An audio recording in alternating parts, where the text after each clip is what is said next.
তুমি মসজিদে যাও বা না যাও, একদিন মসজিদের খাট ঠিকই তোমার দরজায় আসবে। তখন কেউ ডাকবে না, তোমার নিজের পায়ে হেঁটে যাওয়ার সুযোগও থাকবে না। হয়তো সেদিন সকালে ঘুম ভাঙবে না, আর তোমার নামটা কেউ ডাকবে ফিস ফিস করে, চল তাকে কবরস্থানে নিয়ে যাই। সেদিন থাকবে না মোবাইল, থাকবে না টাকা, প্রিয় মানুষ বা তোমার হাসি মুখ।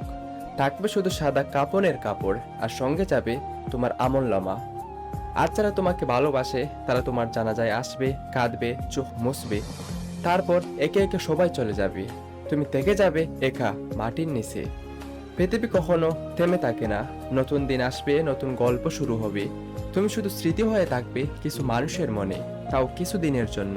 তাই এখন সময় আছে ভাই, নামাজ শুরু করো, মসজিদকে ভালোবাসো, আল্লাহর কাছে ফিরে এসো। কারণ যে মসজিদে তুমি যেতে বলে গিয়েছিলে সেই মসজিদের খাট একদিন তোমার শেষ সফরের বাহন হবে।